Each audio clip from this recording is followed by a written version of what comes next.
నమస్తే SR7 TV news కి స్వాగతం. సమ్మె చేసిన స్పందించని ప్రభుత్వం, మా బ్రతుకులు మారేదెప్పుడు అంటున్న డైలీ వేజ్ వర్కర్ల సంఘాలు. ములుగు జిల్లా ఏటూరు నాగారం మండల కేంద్రంలోని ITDA కార్యాలయం ముందు రాష్ట్ర వ్యాప్తంగా జరుగుతున్న గిరిజన ఆశ్రమ పాఠశాల డైలీ వేజ్ వర్కర్ల సమ్మె 39వ రోజుకు చేరుకుంది. దీంతో డైలీ వేజ్ వర్కర్లు మా బతుకులు మారేది ఎప్పుడు అంటూ కన్నీళ్లు పెట్టుకున్నారు. చాలని జీతాలతో ఇబ్బంది పడుతుంటే ప్రభుత్వం మమ్మల్ని చిన్నచూపు చూస్తుందంటూ కన్నీరు మున్నీరయ్యారు. ఇంకా ఎన్నాళ్ళు ఇలా సమ్మెలు చేయాలంటూ డైలీ వేజ్ వర్కర్ల సంఘం జిల్లా అధ్యక్షురాలు మడే నాగలక్ష్మి, జయక్క, శాంత, శ్రీరాములు, సారబాబు, రాజు, సమ్మక్క తదితరులు ఆవేదన వ్యక్తం చేస్తున్నారు. ఈ అంశంపై మా SR7 టీవీ న్యూస్ రిపోర్టర్ చంటి వారిని పలకరించగా వారి మాటల్లోనే విందాం.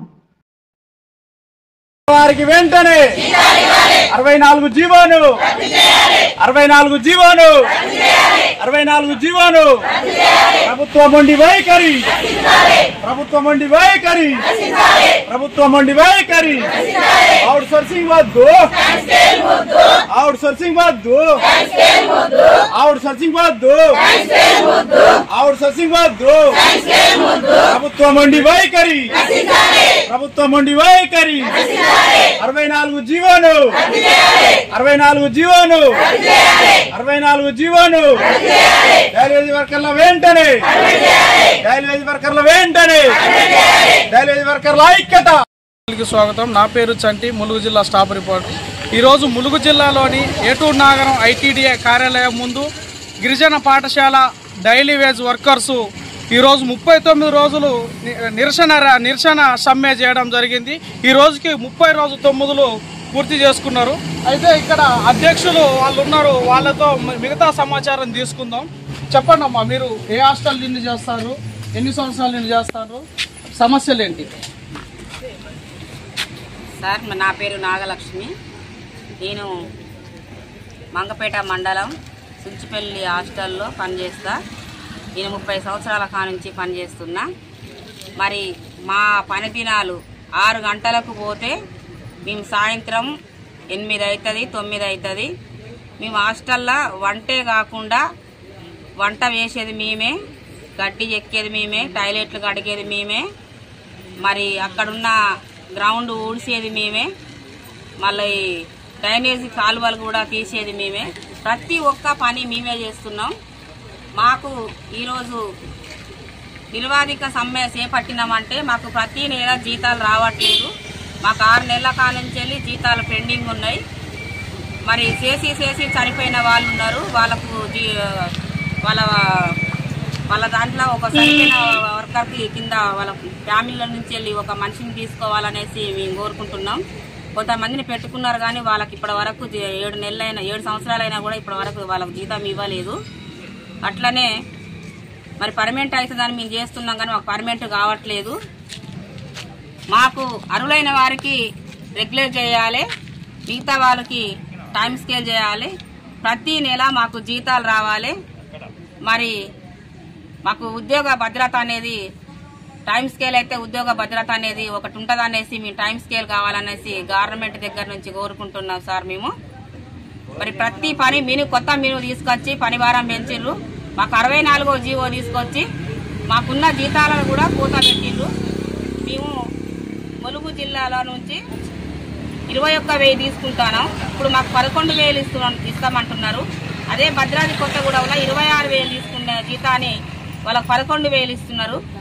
మరి ఆ 64వ జీవో రద్దు చేసి మాకు అర్హులైన వారిని అందరినీ పర్మనెంట్ చేయాలి, మిగతా వారికి టైం స్కేల్ చేయాలి, ఉద్యోగ భద్రత కల్పించాలి, మమ్మల్ని ఉద్యోగులని గుర్తించాలనేసి నేను కోరుకుంటున్నాను సార్ గవర్నమెంట్ దగ్గర నుంచి. నమస్కారం అండి. నా పేరు సారిబాబు అండి. ములుగు జిల్లా సిర్తపల్లి వెన్న హాస్టల్లో డైలీ వేజ్ వర్కర్గా పనిచేస్తున్నామండి. మేము గత 39 రోజుల నుంచి సమ్మె చేస్తున్నామండి. ఏ గవర్నమెంట్ కూడా మాకు ఈ గవర్నమెంట్ స్పందించట్లేదు. మా కష్టం అతీతం అండి ఇది. మేము తెల్లారుజామున 5 గంటలకి 4:30 గంటల వెళ్తే మళ్ళీ నైటు 8, 9 కూడా అయ్యే సందర్భాలు ఉన్నాయి. ఈ మెనూ పెరిగిన దానికి మా జీతం కూడా పెరిగిన జీతాన్ని తగ్గేయటం ఏంటండి మాకు అన్యాయంగా. 11,600 రూపాయలు ఒక మంచి పేరిట 11,600 రూపాయలు ఇస్తున్నారు వీళ్ళు. మాకున్నది 21,000 అయితే జిల్లా గెజిట్ ప్రకారం మాకు అన్యాయం జరుగుతుంది, తీరా అన్యాయం జరుగుతుంది. భద్రాచలంలో కూడా 26,000 ఇచ్చే జీతాన్ని వాళ్ళు ఏం చేస్తున్నారంటే 11,600 ఇస్తారు. ఇది చాలా అన్యాయం, దుర్మార్గం. అది మామూలు దుర్మార్గం కాదు. 30 సంవత్సరాలు బట్టి మేము ఈ వర్క్ చేస్తున్నామండి అందరం కూడా. మాకు మెయిన్ డిమాండ్ ఏంటంటే మాది టైం స్కేల్ మెయిన్ కావాలండి. టైం స్కేల్ ఇవ్వాలి, సీనియారిటీ బట్టి పర్మనెంట్ ఇవ్వాలి. పర్మనెంట్ లేదా టైం స్కేల్ అర్హతను బట్టి టైం స్కేల్ ఇవ్వాలి. ప్రతి ఒక్కరికి కూడా టైం స్కేల్ ఇవ్వాలి. ప్రతి నెల మాకు జీతాలు వేసే మార్గం ఈ గవర్నమెంట్ చూడాలి, మాకు కంపల్సరీ చూడాలి. కొంతమంది ఈ పని చేస్తూ కూడా మాకు ఉద్యోగ భద్రత లేదు, ఎటువంటి ఉద్యోగ భద్రత లేదు.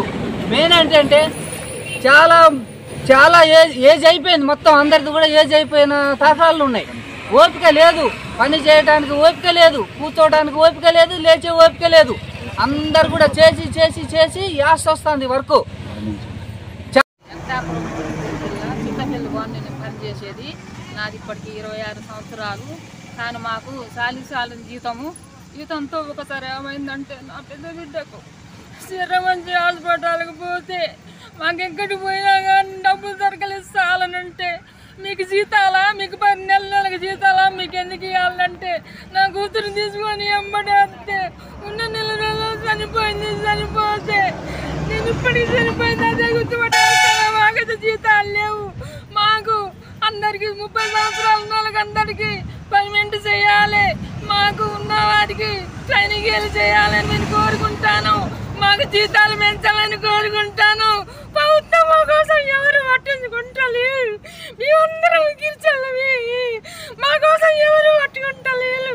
వాళ్ళు ఎందుకు అందరికైతే ఆశవారులు కరుకలకు అంగన్వాడి పంతులమ్మలకు అలాగైతే అందరికి జీతాలు చేస్తారు, అలాగే న్యాయం చేస్తలేదు. మాకైతే ఎవరు చేస్తలేరు. మేము ఇప్పటికి 39 సంవత్సరాలు 9 నెలలు 9 రోజులు చేస్తా అంటే మాకైతే ఎవరు పట్టించుకుంటలేరు. దేవంత్ రెడ్డి అన్న నీకు వందలాలన్నా, మీకు నమస్తే అన్న. మాకు న్యాయం చేయాలి. వీళ్ళందరూ కూడా పెద్ద వాళ్ళందరూ అందరూ మీకు న్యాయం చేయాలని కోరుకుంటాను. మాకు ఎందుకు మేము పేదవాళ్ళం కదా, మాకెందుకు మీరు న్యాయం చేస్తలేరు. నేను కుమార్తె చచ్చిపోయింది, మాకు జీతాలు లేక మాకెవరు పట్టించుకోలేదు. ఇప్పటికి 10 సంవత్సరాలు అవుతుంది నేను చేసేది. ఇప్పటికి 26 సంవత్సరాలు 2,000 పని చేస్తాను. ఎందుకు మమ్మల్ని పట్టించుకుంటారని మేము కోరుకుంటాను. మాకు మీరు న్యాయం చేయాలి.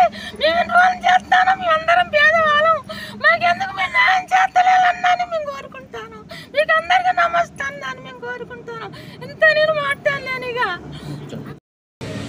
ములుగు జిల్లా ఏకే గణపూరు తాళ్ళగడ్డ హాస్టల్ దాంట్లో పనిచేస్తున్నా నేను.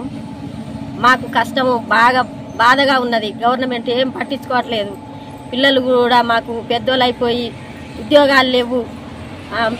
ఉద్యోగాలు లేని మేము పెళ్లిళ్ళు ఎట్లా చేసుకోవాలి, మీరు చేసే నౌకరికి మీ లేని సంపాదన మీద ఏం లేదు అని పిల్లలు ఇంట్లో గడవడట్లేదు అని వాళ్ళు కూడా బాధపడుతూ ఉన్నారు. మా బాధ ఏ ప్రభుత్వాలు వచ్చినా కూడా మా బాధ వినడం లేదు. మేము చనిపోయేటోళ్ళు చనిపోతాను, చనిపోయిన వారికి ఏం న్యాయం కూడా జరుగుతలేదు. వాళ్ళకి జీతం కూడా రావడం లేదు. దాంట్లోనే 21,000 ములుగు జిల్లాకు రావడం వల్ల మళ్ళీ దాంట్లోనే తగ్గియడం జరుగుతుంది. ఈ రాష్ట్ర వ్యాప్తంగా కొన్ని జిల్లాలలో జరిగింది తగ్గడం. తక్కువ జీతం మీద మేము కుటుంబాలు ఎట్లా గడుపుకోవాలి, ఏం చేయాలి అనే ఆలోచన మీద గవర్నమెంట్ని కోరుకునేది ఒకటే. ఎంతోమందికి ఉన్నోళ్ళకే న్యాయం చేస్తున్నారు, మా బీద వాళ్ళకు న్యాయం చేస్తేంది అని మా గోడు ఎంత వినిపించినా కానీ సీతక్క గారు ఎన్నిసార్లు వచ్చి మా మొర చెప్పుకున్నా కూడా నేను అక్కడ కల్పిస్తా అని మేడారం పోవడం జరిగింది. రేవంత్ రెడ్డి కల్పిస్తా అన్నది, కాకపోతే అక్కడ వీలు పడలేదు మాకు. ఆమెకే కలిసినాం. మొన్న ఇక్కడికి వస్తే కూడా ఈ 2-3 రోజులలో చర్చలకు పిలుస్తా అన్నది. ఆమె చెప్పి కూడా ఇప్పటికి 4-5 రోజులు అవుతుంది, మాకేమీ ఆన్సర్ లేదు. హాస్టల్లోకి పోతే మీరు రావద్దు, మీరు అక్కడే ఉండాలి, మిమ్మల్ని మేము తీసుకోము, మీరు దౌర్జన్యంగా చేస్తాను ధర్నా సీతక్క కలిసినాక కూడా అని వాళ్ళు బెదిరియడం జరుగుతుంది. గవర్నమెంట్ని మేము కోరుకునేది ఒకటే, మాకు న్యాయం జరగాలి. అర్హులైన వారికి పర్మనెంట్ చేయాలి, ఉన్న వాళ్ళకు స్కేల్ పోస్ట్ చేయాలి. జీతం రాష్ట్ర వ్యాప్తంగా ఎక్కడ తగ్గొద్దు. ఒక్కొక్కరు 10,000 తగ్గితేనే మాకు 10,000 ఎందుకు తగ్గినాయి అని అడుగుతాను. 1,50,000 జీతంలో 10,000 తగ్గితేనే ఎందుకు తగ్గినాయి, ఎందుకు కట్ చేసిందని జీతం చేసే వాళ్ళని అడుగుతాను. అట్లాంటిది మాకు సగానికి సగం తగ్గిపోతే మేము ఎట్లా బతకాలి, మా కుటుంబం ఎట్లా గడవాలి అని గవర్నమెంట్ని కోరుకుంటున్నాం.